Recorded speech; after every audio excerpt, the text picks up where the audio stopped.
بسم اللہ الرحمن الرحیم۔ شروع اللہ کے نام سے جو بڑا مہربان نہایت رحم والا ہے۔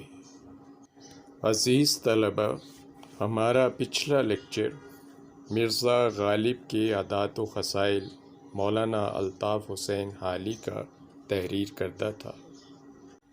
ہمارے آج کے سبق کے مصنف بھی مولانا الطاف حسین حالی ہی ہیں۔ آئیے آج ہم حصہ نظم سے آغاز کرتے ہیں۔ حصہ نظم جو کہ 4 نظموں پر مشتمل ہے، آج ہم اس سلسلے کی پہلی نظم یعنی حمد پڑھیں گے۔ آئیے سب سے پہلے شاعر کا تعارف دیکھتے ہیں۔ یاد رکھیے، مولانا الطاف حسین حالی اور خواجہ الطاف حسین حالی ایک ہی شخصیت کے 2 نام ہیں۔ اگرچہ ہم ان کا تعارف پچھلے لیکچر کے سبق مرزا غالب کے عادات و خصائل میں پڑھ چکے ہیں، لیکن پھر بھی دوبارہ سے ایک طائرانہ نظر ان کے تعارف پر ڈالتے ہیں۔ حالی کا خاندان شہنشاہ غیاث الدین بلبن کے زمانے میں افغانستان کے شہر ہرات سے ہندوستان آیا تھا۔ یہ ہیں شہنشاہ غیاث الدین بلبن، اور یہ ہے ان کی آخری آرامگاہ۔ یہ ہے افغانستان کی سرزمین پر پرانے زمانے کا شہر ہرات، جہاں سے حالی کے آباء و اجداد ہندوستان کی سرزمین میں داخل ہوئے، اور یہ ہے افغانستان کی سرزمین پر آج کے جدید دور کا شہر ہرات، جہاں سے حالی کے آباء و اجداد ہجرت کر کے ہندوستان کی سرزمین پانی پت میں داخل ہوئے۔ برصغیر ہندوستان میں یہ ہے ایک دل فریب منظر اس تاریخی سرزمین کا جسے پانی پت کہا جاتا ہے، جہاں پہ حالی پیدا ہوئے، اور اسی سرزمین پر انہوں نے اپنی جان محبوب حقیقی کے سپرد کر دی۔ یہ ہے پانی پت میں حالی کی آخری آرامگاہ، جہاں پر وہ ابدی نیند سو رہے ہیں۔ حالی کا تعارف تقریباً وہی ہے جو ہم نے پچھلے لیکچر اور پچھلے سبق میں پڑھا تھا۔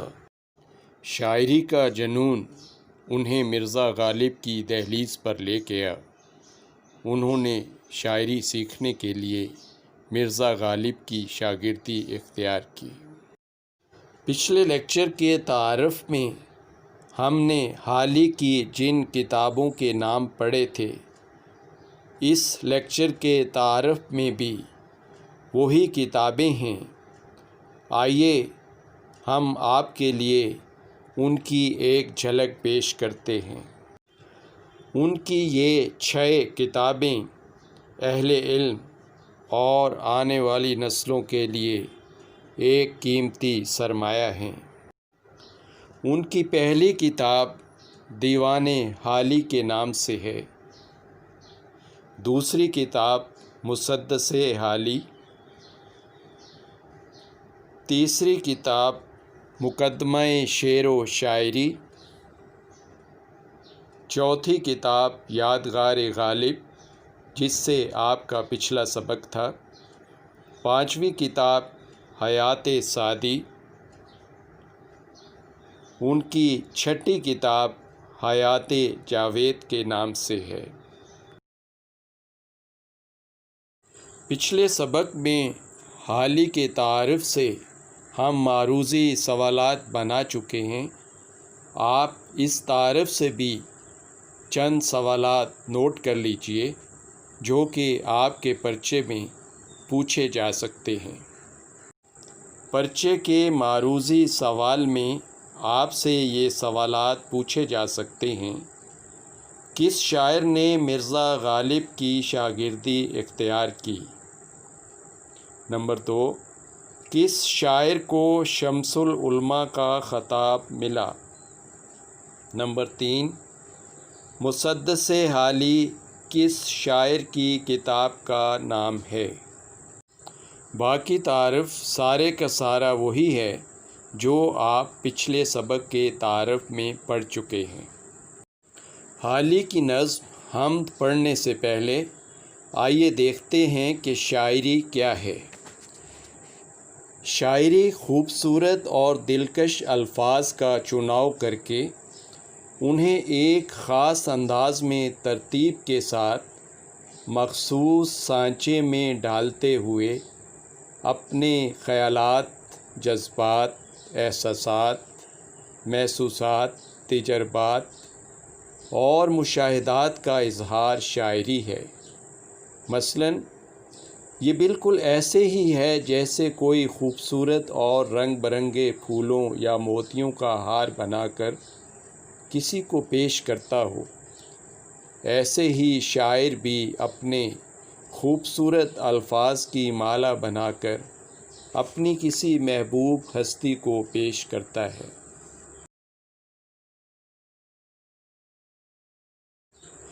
اس مالا میں جیت کی خوشی کے پھول بھی پروئے جا سکتے ہیں اور شکست کی چبھن کے کانٹے بھی، ہجر و فراق یعنی ملنے بچھڑنے کے موتی بھی، دنیا کے ستم کے بھاری کھردرے اور نوکیلے پتھر بھی، گناہ و ثواب کے احساس کی تسبیح بھی اور نافرمانی کا بوجھ بھی، شکوے شکایت بھی اور مہربانیوں پر شکر بھی، گزرے ہوئے وقت کا پچھتاوا بھی اور آنے والے وقت کا خوف بھی۔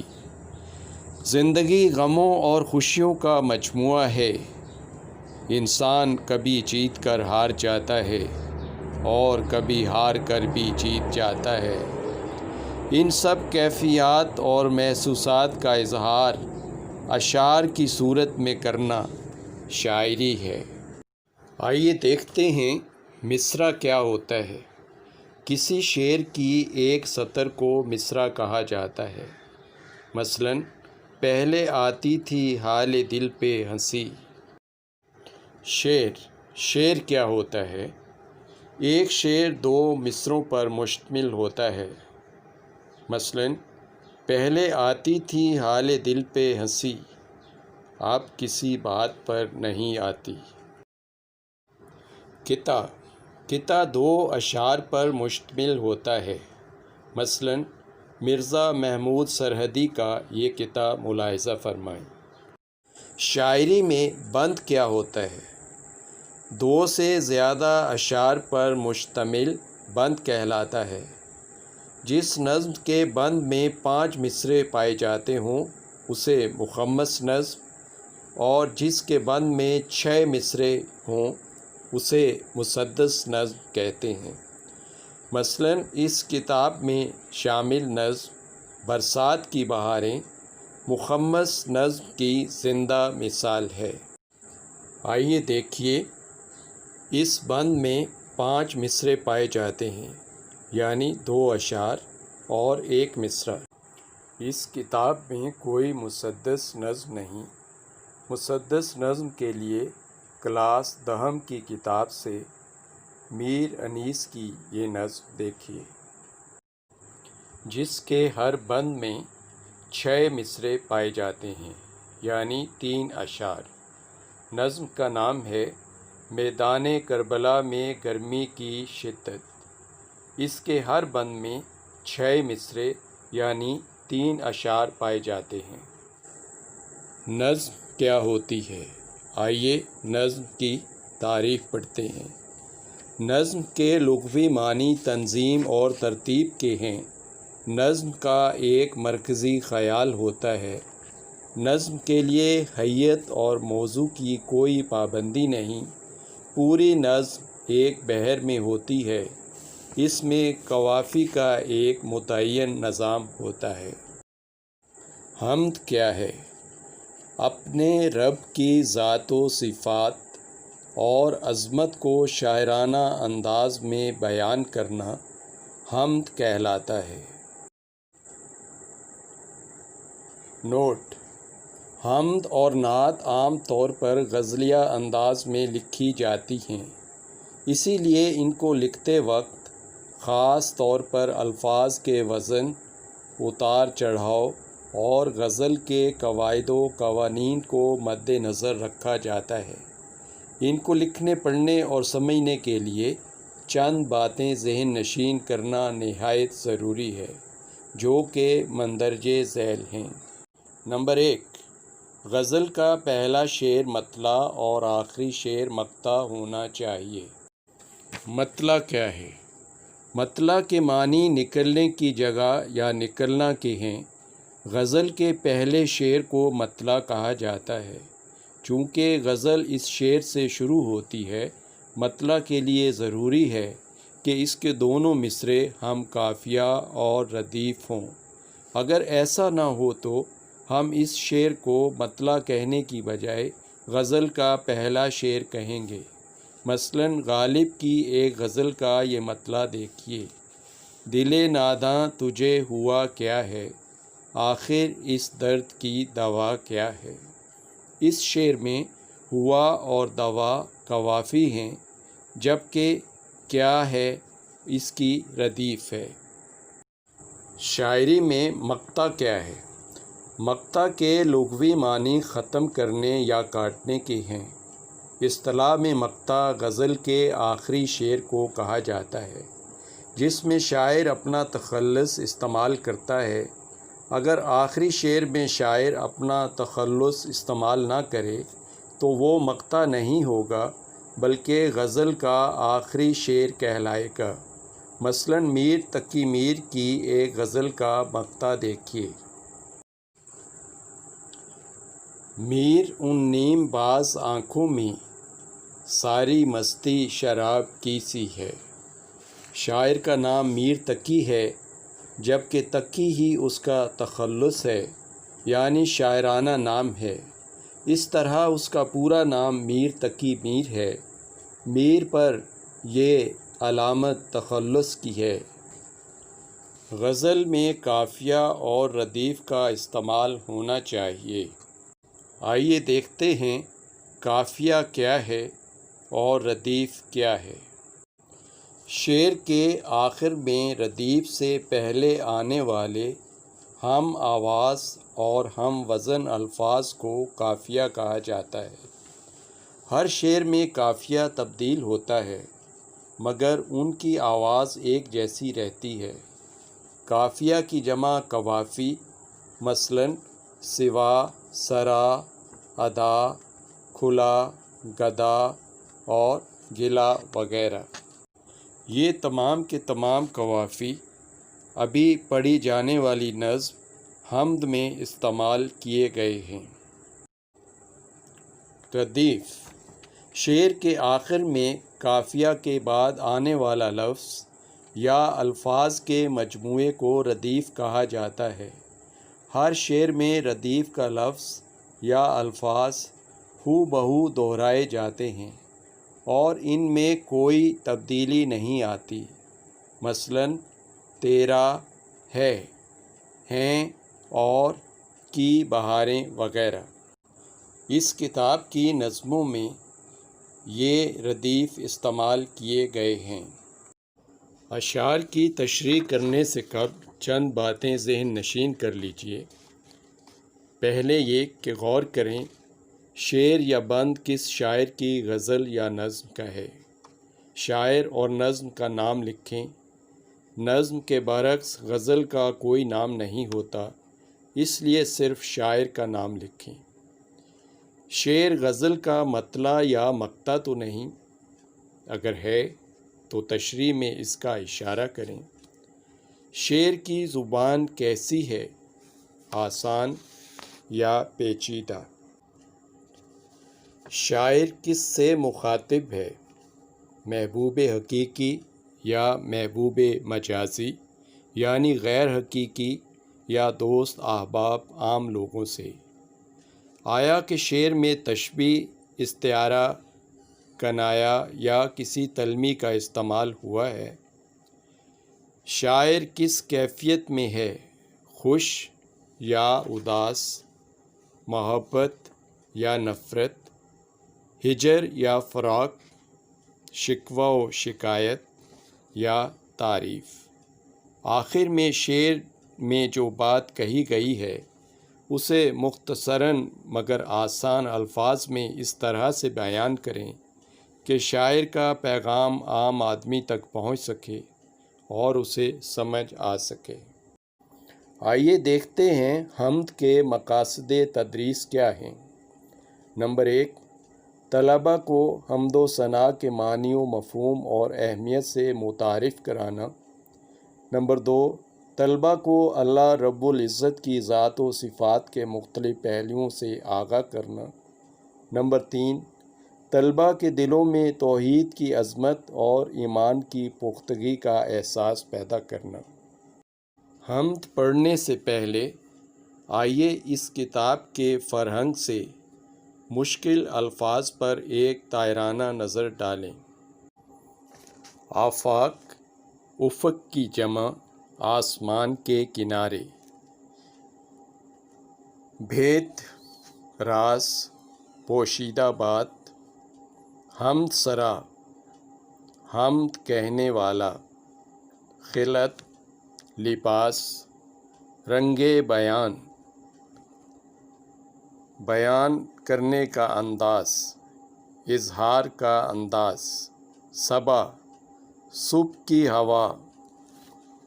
کملی، چادر، سردی سے بچاؤ کے لیے اوڑھا جانے والا کپڑا۔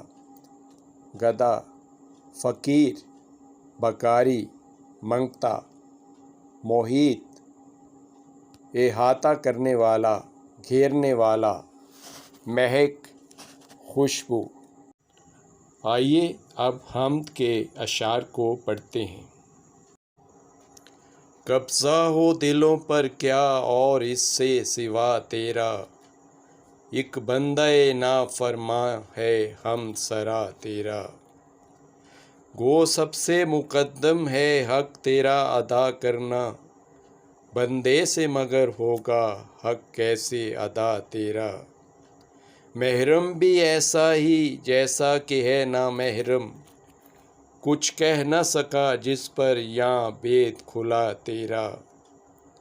جچتا نہیں نظروں میں یاں خلعت سلطانی، کملی میں مگن اپنی رہتا ہے گدا تیرا۔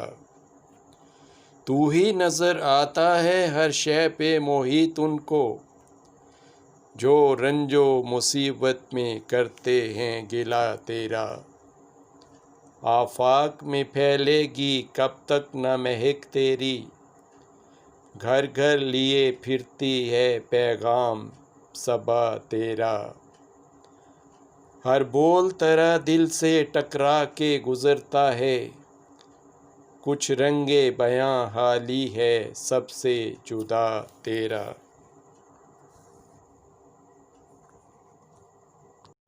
بچوں، جس طرح پرچے میں آپ کا سوال آتا ہے، ہم دو اشعار کو ملا کر پڑھیں گے اور اس کی تشریح کریں گے۔ تشریح بھی ہم غیر ضروری نہیں کریں گے، بلکہ میں آپ کو اتنی ہی تشریح کرواؤں گا جتنی کہ آپ کے پرچے کی ضرورت ہے۔ آئیے پہلے دو اشعار پڑھتے ہیں اور پھر ان کی تشریح کرتے ہیں۔ قبضہ ہو دلوں پر کیا اور اس سے سوا تیرا، ایک بندہ نافرماں ہے حمد سرا تیرا۔ گو سب سے مقدم ہے حق تیرا ادا کرنا، بندے سے مگر ہوگا حق کیسے عطا تیرا۔ نظم کا نام حمد، شاعر کا نام خواجہ الطاف حسین حالی۔ تشریح: اشعار کی زبان انتہائی سادہ اور الفاظ کا چناؤ بہت عمدہ ہے۔ شاعر پر عاجزی و انکساری، پچھتاوے اور توبہ کی کیفیت طاری ہے۔ وہ محبوب حقیقی یعنی اپنے اللہ سے مخاطب ہے۔ پہلا شعر نظم کا مطلع ہے۔ اس شعر میں حالی اللہ کی طاقت اور حکمرانی کا اعتراف کرتے ہوئے کہتے ہیں کہ اس سے زیادہ انسانوں کے دلوں پر اللہ کی گرفت کیا ہوگی کہ اس جیسا گناہ گار اور نافرمان بندہ بھی اللہ سے توبہ کرنے اور اس کی تعریف کرنے پر مجبور ہے۔ تمام انسان اور ان کی جانیں اللہ کے قبضہ قدرت میں ہیں، کسی کو بھی فرار حاصل نہیں۔ دوسرے شعر میں حالی اپنے اوپر اللہ پاک کے بے شمار احسانات اور مہربانیوں کا اقرار کرتے ہیں۔ اس بات کا اعتراف بھی کرتے ہیں کہ دنیا میں سب سے پہلے اگر کسی کا حق ادا کرنا ضروری تھا تو وہ ہستی اللہ کے سوا کوئی اور نہیں ہو سکتی تھی، مگر آپ پچھتا رہے ہیں کہ ان جیسے گناہ گار اور نافرمان بندے اللہ پاک کے احسانات اور انعامات کا قرض نہ اتار سکے۔ آئیے اب تیسرے اور چوتھے شعر کو ملا کر پڑھتے ہیں اور دونوں کی یکجا طور پر تشریح کرتے ہیں۔ محرم بھی ہے ایسا ہی جیسا کہ ہے نامحرم، کچھ کہہ نہ سکا جس پر یہاں بھید کھلا تیرا۔ جچتا نہیں نظروں میں یہاں خلعت سلطانی، کملی میں مکھن اپنی رہتا ہے گدا تیرا۔ پہلے دو اشعار کی طرح ان دو اشعار کی تشریح بھی ویسے ہی کریں گے، یعنی سب سے پہلے نظم کا نام اور پھر شاعر کا نام اور اس کے بعد تشریح۔ اشعار کی زبان انتہائی سادہ اور الفاظ کا چناؤ بہت عمدہ ہے۔ شاعر پر عاجزی و انکساری، پچھتاوے اور توبہ کی کیفیت طاری ہے۔ وہ محبوب حقیقی یعنی اپنے اللہ سے مخاطب ہے۔ پہلے شعر میں حالی ایک ایسی حقیقت کو بیان کرتے ہیں جس سے انکار ممکن نہیں۔ اے اللہ پاک، تیری ذات ہم سب سے پوشیدہ ہے، کسی پر بھی تیرا بھید ظاہر نہیں۔ تجھ سے ملاقات کرنے والے اور ملاقات نہ کرنے والے دونوں ہی انجان رہے، یعنی دونوں ہی تیرا راز افشاں نہ کر سکے۔ اس شعر میں حالی موسیٰ علیہ السلام کے کوہ طور والے واقعہ کی طرف اشارہ کرتے ہیں جس میں وہ اللہ پاک سے ملاقات کرنے کے ارادے سے نکلے تھے مگر اللہ کا جلوہ نہ دیکھ سکے۔ دوسرے شعر میں حالی فریاد کرتے ہیں کہ اے اللہ پاک، ان کی نظروں میں بادشاہی یا بادشاہی قیمتی لباس کی کوئی اہمیت نہیں، انہیں بادشاہی چاہیے اور نہ امیری۔ وہ تو اللہ کے وہ فقیر ہیں جو اپنی پھٹی پرانی اور میلی کچیلی چادر میں ہی خوش رہتے ہیں، انہیں امیری نہیں فقیری چاہیے۔ اللہ پاک جس حال میں بھی رکھیں گے وہ اسی میں راضی ہیں۔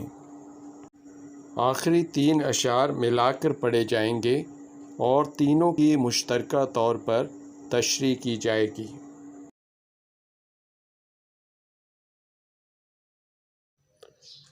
تو ہی نظر آتا ہے ہر شے پہ محیط ان کو، جو رنج و مصیبت میں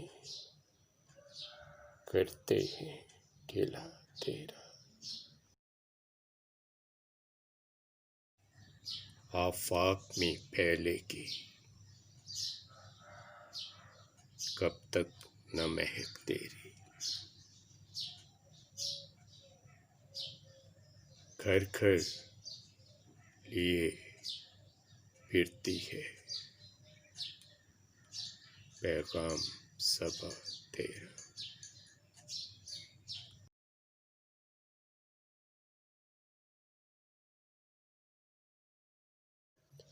ہر بول ترا دل سے ٹکرا کے گزرتا ہے، کچھ رنگے بیاں حالی ہے سب سے جدا تیرا۔ پہلے 4 اشعار کی طرح آخری 3 اشعار کی تشریح کا طریقہ بھی وہی ہے، یعنی پہلے نظم کا نام، پھر شاعر کا نام اور پھر تشریح۔ بند کے اشعار کی زبان انتہائی سادہ اور الفاظ کا چناؤ بہت عمدہ ہے۔ شاعر پر عاجزی و انکساری، پچھتاوے اور توبہ کی کیفیت طاری ہے۔ وہ محبوب حقیقی یعنی اپنے اللہ سے مخاطب ہے۔ اس بند کے پہلے شعر میں حالی کہتے ہیں، اے میرے مالک، لوگ غم اور تکلیف میں تجھ سے شکوہ کرتے ہیں۔ وہ اپنے دکھ اور تکلیف کے مداوے کے لیے جس سے بھی رجوع کرتے ہیں، انہیں ہر طرف مایوسی کا سامنا کرنا پڑتا ہے۔ آخر کار انہیں بھی اپنی گتھی سلجھانے کے لیے ہر سو تیرے سوا کوئی اور دکھائی نہیں دیتا جو ان کی بگڑی بنا سکے۔ وہ لوٹ کر تیری ہی بارگاہ میں آتے ہیں۔ بند کے دوسرے شعر میں حالی کہتے ہیں، اے میرے مالک، آسمان کی چھت تلے کون ہے جو تیرے پیغام کو روک سکتا ہے؟ کسی میں اتنا دم نہیں۔ تیرا پیغام تو صبح کی تازہ ٹھنڈی اور خوشبودار ہوا گھر گھر پہنچا رہی ہے۔ اس ہوا کی تازگی ہر نئے دن کے آغاز کے ساتھ تیرے ہونے کا احساس دلاتی ہے۔ شاعر صبح کے منظر کو قدرت کا کرشمہ قرار دے رہا ہے۔ تیسرا شعر حالی کی نظم کا مقطع ہے، جس میں شاعر نے اپنا تخلص استعمال کیا ہے۔ اس شعر میں شاعر کی خود کلامی پائی جاتی ہے۔ حالی کہتے ہیں، جب بھی وہ محبوب حقیقی کی ذات و صفات بیان کرنے کے لیے شاعرانہ انداز اختیار کرتے ہیں تو ان کے اشعار میں قدرتی دلکشی اور مقناطیسیت پیدا ہو جاتی ہے۔ سننے والوں کو ان کے انداز بیان میں انوکھا پن محسوس ہوتا ہے۔